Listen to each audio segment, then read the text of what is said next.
I've been feeling so down, yeah. Can you tell me why? Can you tell me? Assalamualaikum warahmatullahi wabarakatuh. Kami dari kelompok 4, yaitu ada Devia Tania, Mareta Trihutami, Sabila Nabil Zahra, dan saya sendiri Siti Faridah akan membahas permasalahan di masyarakat dan penyelesaiannya terkait isu-isu global yang berkaitan dengan pendidikan.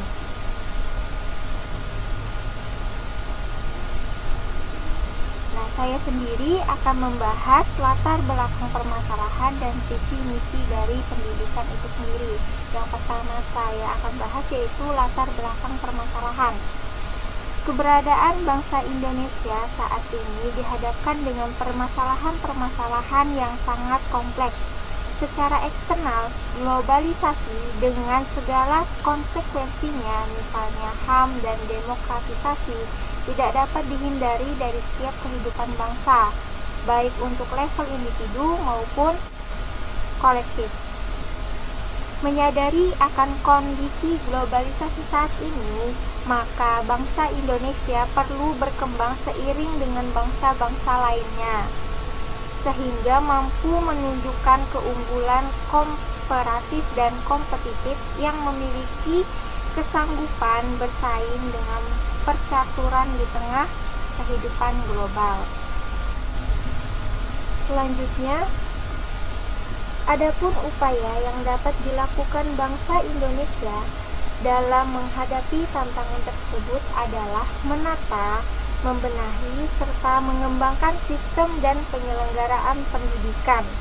Karena pendidikan yang secara potensial memiliki kemampuan untuk memberdayakan bangsa Indonesia sehingga kehidupannya lebih produktif.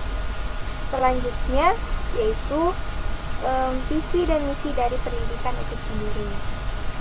Visi pendidikan nasional yaitu mewujudkan sistem pendidikan sebagai pranata sosial yang kuat dan berwibawa untuk memperdayakan semua warga negara Indonesia berkembang menjadi manusia yang berkualitas sehingga mampu dan proaktif menjawab tentang zaman yang selalu berubah.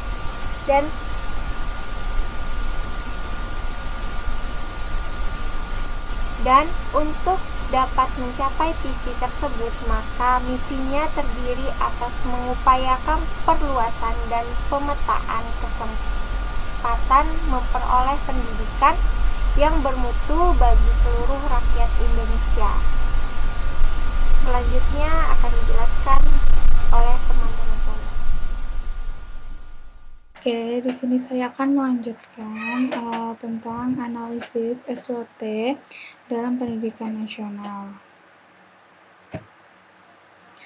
Nah, yang pertama di sini memiliki kekuatan yaitu adanya landasan hukum dasar dan organik mendukung bangkitnya kepedulian terhadap pendidikan. Dan yang kedua, secara kuantitatif semakin meningkatnya ahli pendidikan di Indonesia. Dan yang ketiga, yaitu kesadaran akan pentingnya pendidikan semakin meluas dirasakan oleh masyarakat Indonesia. Di sini ada kelemahannya. Yang pertama, kelemahannya masih minimnya kemampuan memberikan dukungan biaya pendidikan. Yang kedua, masih rendahnya produktivitas para ahli pendidikan baik sebagai pribadi maupun kolektif. Yang ketiga, kemampuan manajerial para birokrat pendidikan yang masih relatif rendah. Di sini ada peluangnya. Yang pertama, peluangnya yaitu masih adanya dukungan organisasi internasional terhadap penyelenggaraan pendidikan nasional. Yang kedua, masih terbukanya kesempatan pendidikan di berbagai negara sahabat bagi warga negara Indonesia yang berpotensi. Yang ketiga, semakin terbunuhnya peluang kerja di luar negeri. Sini ada ancamannya. Yang pertama, semakin kuatnya daya saing dalam pencaturan kompetensi masyarakat. Yang kedua, diberlakunya standar internasional dalam rekrutmen tenaga kerja. Yang ketiga, semakin adanya pengaruh budaya asing yang kurang baik memasuki Indonesia. Dan yang kedua, di sini ada analisis SWOT pendidikan. Yang pertama, kekuatannya, tupoksi jelas, tegas, dan memberi arah dalam melaksanakan tugas. Yang kedua, jumlah SDM dinas memadai dengan komposisi dan latar belakang pendidikan memadai. Ada kelemahannya. Yang pertama, indikator keberhasilan kinerja aparat dinas dan pengelola pendidikan. Yang kedua, kewenangan dinas pada umumnya terbatas pada fasilitas dan regulasinya. Di sini ada peluangnya. Yang pertama, kepercayaan masyarakat terhadap Yogyakarta Kota Pendidikan masih tinggi. Yang kedua, lembaga-lembaga pendukung pendidikan seperti komite sekolah dan dewan pendidikan sudah terbentuk. Dan adapun ancamannya. Yang pertama, ancamannya yaitu pola globalisasi. Yang kedua, persaingan nafsa dan penyakit masyarakat lainnya. Yang ketiga, di sini ada analisis SWOT pendidikan Yogyakarta. Kekuatannya, adanya perda tentang Sotnaker Dinas Pendidikan dan Pengajaran. Yang kedua, adanya komitmen dan aparatur dinas dalam mengembangkan pendidikan. Selanjutnya ada kelemahan. Yang pertama, kelemahannya yaitu terbatasnya tenaga ahli di bidang pendidikan. Yang kedua, adanya sarana dan prasarana yang belum memadai. Selain kelemahan, di sini pun juga ada peluangnya. Yang pertama, adanya daya tarik pendidikan. Yang kedua, adanya sumber daya pendidikan. Di sini pun ada ancamannya juga. Yang pertama, yaitu kondisi ekonomi masyarakat yang belum kondusif. Dan yang kedua, adanya kerawanan sosial masyarakat. Selanjutnya, isu pendidikan akan dijelaskan oleh rekan saya. Baik, selanjutnya saya akan melanjutkan penjelasan dari Mareta, yaitu tentang isu pendidikan. Nah, yang pertama itu ada isu pendidikan nasional. Jadi, isu pendidikan nasional itu belum meratanya kesempatan akses pendidikan. Lalu yang kedua, rendahnya mutu pendidikan. Jadi, masih rendahnya mutu pendidikan pada semua jenjang. Lalu yang ketiga, banyaknya lulusan pendidikan yang belum siap memasuki kehidupan di tengah masyarakat. Lalu yang keempat, rendahnya efisiensi, efektivitas, dan akuntabilitas. Jadi masih rendahnya efisiensi, efektivitas, dan akuntabilitas pengelolaan pendidikan. Lalu ada rendahnya pemanfaatan iptek dalam penyelenggaraan pendidikan. Lalu terbatasnya partisipasi masyarakat, terutama di bidang bisnis dan industri terhadap penyelenggaraan pendidikan. Lalu ada isu pendidikan di Kota Yogyakarta. Itu ada 4 ya. Yang pertama, terbatasnya ketersediaan dan pemanfaatan sarana dan prasarana pendidikan. Lalu yang kedua, terbatasnya jumlah tenaga kependidikan yang sesuai. Yang ketiga, terbatasnya peran serta masyarakat. Lalu yang keempat, masih rendahnya efektivitas penyelenggaraan pendidikan luar sekolah. Lalu, ada isu pendidikan di Provinsi Daerah Istimewa Yogyakarta. Yang pertama, kesempatan memperoleh pendidikan bermutu masih rendah. Jadi, isu pendidikan yang pertama itu kesempatan memperoleh pendidikan bermutu masih rendah, gitu ya, khususnya untuk anak yang berkebutuhan khusus. Lalu ada perencanaan mutu pendidikan masih rendah dan belum stabil. Jadi pencapaian mutu pendidikan masih rendah dan belum stabil, gitu ya, dibandingkan dengan standar regional dan internasional. Demikian pula yang terjadi pada lembaga pendidikan bagi anak yang berkebutuhan khusus. Lalu banyaknya lulusan pendidikan dari semua jenjang yang belum dapat termanfaatkan oleh masyarakat. Jadi semakin banyaknya lulusan pendidikan dari semua jenjang, gitu ya, yang belum termanfaatkan oleh masyarakat. Jadi terutama anak-anak yang berkebutuhan khusus. Gitu. Lalu ada efektivitas, efisiensi, dan akuntabilitas pengelolaan pendidikan masih memuaskan. Jadi, efektivitas, efisiensi, dan akuntabilitas pengelolaan pendidikan di Provinsi Daerah Istimewa Yogyakarta ini masih memuaskan. Gitu ya, terutama manajemen pendidikan bagi anak yang berkebutuhan khusus, baik negeri maupun swasta. Lalu ada pemanfaatan iptek dalam proses pendidikan, gitu, dan pembelajaran masih terbatas. Jadi pemanfaatan iptek ini lagi-lagi dalam proses pendidikan, pembelajaran ini masih terbatas ya.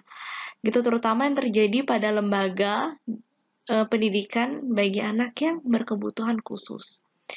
Lalu yang terakhir, masih rendahnya keterlibatan masyarakat pendidikan. Jadi masyarakat ini masih kurang keterlibatannya dalam pendidikan, terutama masyarakat bisnis dan industri bagi anak yang berkebutuhan khusus. Gitu ya, walaupun partisipasi orang tua dan sejumlah organisasi masyarakat atau ormas itu lebih besar daripada pemerintah.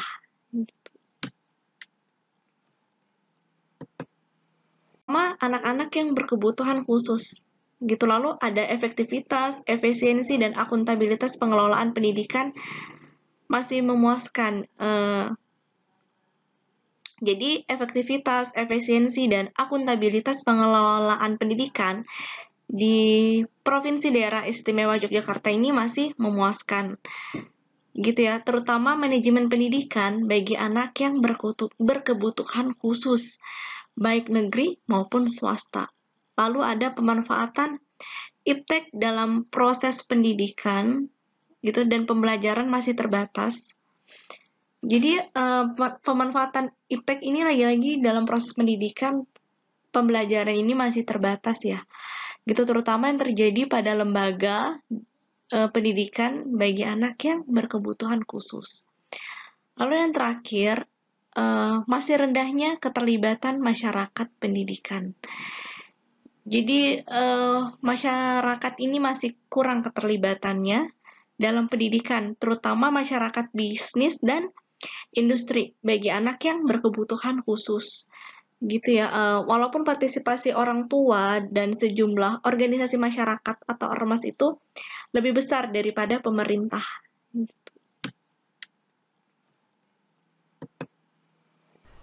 Yang sebelumnya sudah dijelaskan, yaitu ada isu-isu pendidikan, di mana isu-isu pendidikan nasional, lalu ada isu-isu pendidikan Provinsi Daerah Istimewa Yogyakarta, dan ada isu-isu pendidikan di Kota Yogyakarta. Dan di sini ada strategi pembangunan pendidikan, di mana strategi pembangunan pendidikan di sini ada 3 strategi. Yang pertama, strategi pembangunan pendidikan nasional. Yang kedua, ada strategi pembangunan pendidikan Provinsi Daerah Istimewa Yogyakarta. Yang ketiga, ada strategi pembangunan Kota Yogyakarta. Di sini saya yang akan menjelaskan pertama, strategi pembangunan pendidikan nasional, di mana adanya pemerataan akses pendidikan yang bermutu. Pada pendidikan tersendiri harus sama rata dan juga bermutu. Lalu ada efektivitas pendidikan agama untuk semua jenjang, di mana semua jenjang itu memiliki pendidikan agamanya masing-masing di dalam diri seseorang, seperti itu. Lalu di sini ada pengembangan kurikulum, di mana pengembangan kurikulum ini untuk menyiapkan lulusan mampu menghadapi tantangan zaman, di mana setiap tahun yang berbeda itu pasti zamannya pasti berbeda juga, dan mereka siap untuk menghadapinya. Lalu perlunya proses pembelajaran yang mendidik dan dialogis. Lalu perlunya penilaian akreditas dan sertifikasi. Nah, pendidikan yang memberdayakannya. Lalu peningkatan kompetensi dan kesejahteraan tenaga kependidikan, di mana dalam pendidikan harus memiliki peningkatan kompetensi dan juga tenaga pendidikan memiliki kesejahteraan gitu. Lalu selanjutnya, strategi pembangunan pendidikan Provinsi Daerah Istimewa Yogyakarta. Di sini ada beberapa poin. Yang pertama, peningkatan akses yang bermutu. Di sini peningkatan akses yang bermutu yaitu terutama untuk anak SD dan SMP. Namun anak berkebutuhan khusus lebih ditekankan pada peningkatan angka partisipannya. dengan menambah ruang kelas sekolah di samping perintisan program pendidikan terpadu dan inklusif. Lalu adanya pengembangan kurikulum perlu terus diupayakan untuk menyiapkan peserta didik dalam mengembangkan diri secara optimal. Lalu di sini ada pembelajaran perlu diciptakan lebih berkualitas dengan lebih banyak melibatkan peserta didik dalam proses pembelajarannya supaya lebih aktif, seperti itu. Yang terakhir, relevansi pendidikan perlu diupayakan bagi semua jenjang pendidikan, terutama peserta didik sekolah menengah kejuruan dan berkebutuhan khusus. Perlu dibangun jaringan kerja dengan dunia industri dan bisnis, di samping persoalan pemasaran hasil karya peserta didik. Lalu setelah itu yang ketiga ada strategi pembangunan Kota Yogyakarta. Di sini ada beberapa poin di mana pemerataan mutu pendidikan. Pemerataan mutu pendidikan di sini pada semua jenjang baik negeri maupun swasta, terutama untuk TK sampai dengan SMP. Lalu yang kedua, peningkatan mutu pendidikan. Di antaranya melalui pengembangan kurikulum, proses pembelajaran, pembinaan siswa, peningkatan mutu tenaga pendidikan, peningkatan prasarana dan sarana, pengembangan perpustakaan, bantuan siswa yang berpotensi unggul. Lalu di sini peningkatan pengelolaan sekolah dan manajemen birokrasi sektor pendidikan, peningkatan partisipasi orang tua dan masyarakat. Nah, peningkatan partisipasi orang tua dan masyarakat ini harus ada karena itu baik yang berkenaan dengan aspek akademik maupun non-akademik. Lalu peningkatan pembinaan pendidikan luar sekolah.